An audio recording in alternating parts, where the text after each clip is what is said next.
Hello and welcome to Michella's World. Christmas pudding or plum pudding is something that I absolutely adore.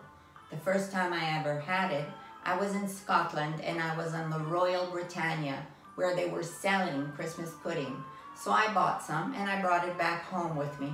And around Christmas time, 2 years ago, I had a taste and I absolutely adored it. Then I became very curious and wanted to know how to prepare it myself. Well, I researched and I made up my own recipe with a lot less fuss, and it is absolutely magnificent. It's great for Christmas, but it's also wonderful during the winter months and even for Easter or Hanukkah, whenever you like. I really should have made this video about a month before Christmas, but shoulda, coulda, woulda doesn't work. So I'm making it now, and maybe you'll be able to try it next year or for another holiday. So come to my kitchen and I'll show you how to prepare it. You'll need 1/4 cup or 32 grams each of dark raisins, currants or cranberries, apricots, candied peel, candied ginger, candied pecans. If you can't find candied pecans, then you can use roasted pecans instead. You'll need 2 pitted dates, 2 dried figs, 1 apple, 2 clementines, 1/2 teaspoon of crushed cloves, and 1 teaspoon of crushed allspice. See the measurements below. I recommend using a pair of scissors instead of a knife to cut up all your dried fruit evenly, like so.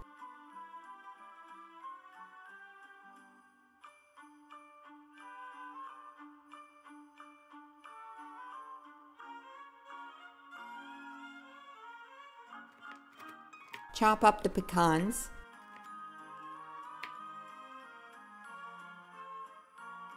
Now the dried fruit and nuts are ready. Let's move on to the other dry ingredients in this recipe. You'll need 1/4 cup or 96 grams of the 3 following: breadcrumbs, all-purpose flour, and suet. If you can't find suet, you can use butter instead. This is the suet that I use, and it could be purchased online on Amazon. See the link below. 1/2 cup or 64 grams of dark brown sugar, 1 teaspoon of crushed allspice, and 1/2 teaspoon of crushed cloves. Mix all the ingredients, and don't worry if the brown sugar clumps up, it'll smoothen out later. Now add all the dried fruit and nuts.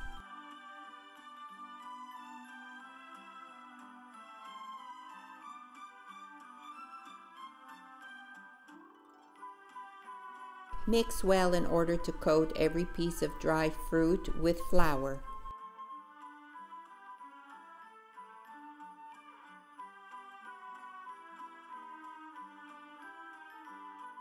Now grate the apple into the mixture with the peel.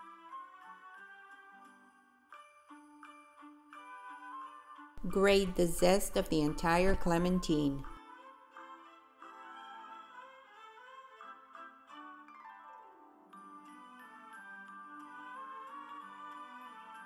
Now add the juice of a whole clementine.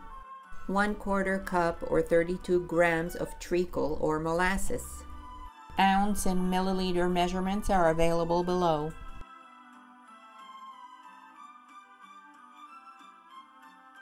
Crack 3 eggs, mix them well, and then add them to the mixture.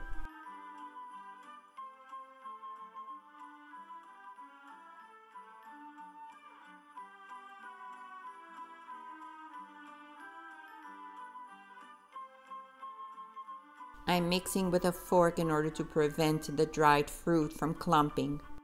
Add 1/4 cup or 60 milliliters of brandy. Now you can switch to a spatula. Mix really well so that all the ingredients are really well combined. I had purchased this pudding steamer online on Amazon. Please see the link below. If you don't have one of these, you can use a ceramic bowl that's suitable for steaming. You'll have to cover the bowl with parchment paper and aluminum.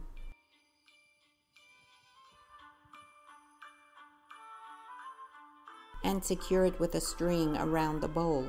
Make sure that the circumference of the string is a little bit smaller than the circumference of the top of the bowl.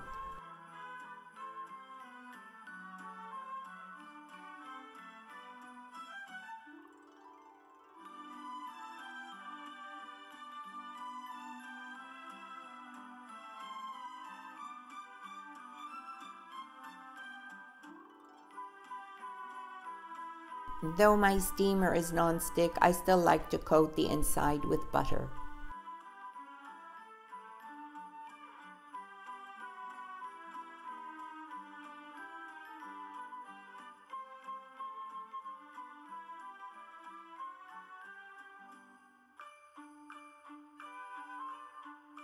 I cut parchment paper in accordance with the circumference of the bottom of the steamer.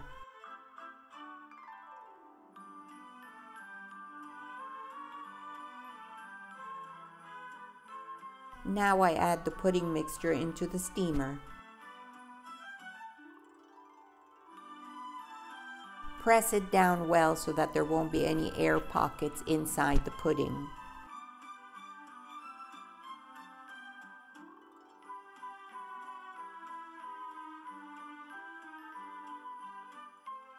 Now I'm going to add parchment paper on top of the pudding so that there won't be a dry layer on top of the pudding.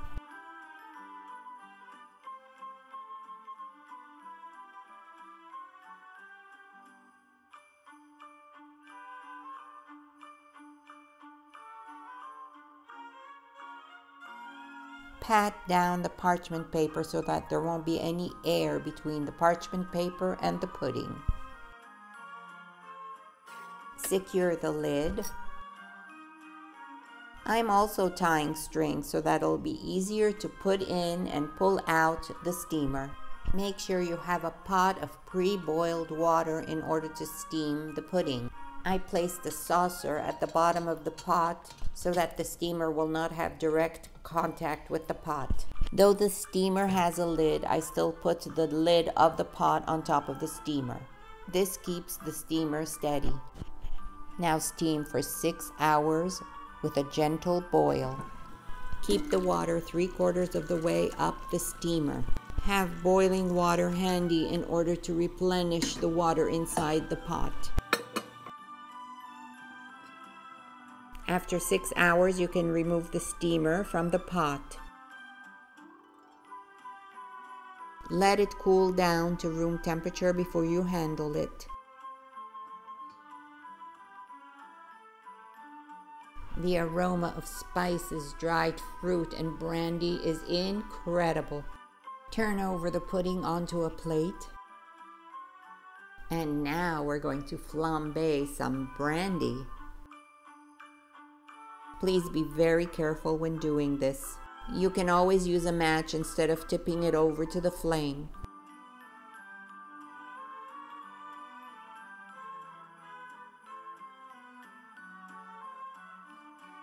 Woohoo! Check this out. Again, be very careful when you do this. Thank you. I obviously need to try a piece. I'm going in with some heavy cream, which I mixed with a little bit of maple syrup. Christmas pudding.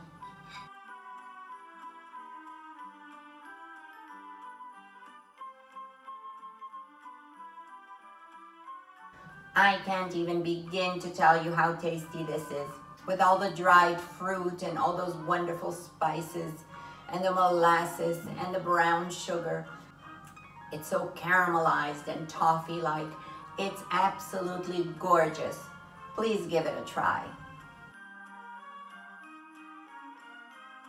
Thank you for watching how to prepare plum pudding or Christmas pudding. I hope you'll try it and tell me how it went for you. And please like, share, subscribe, and don't forget to leave a comment below.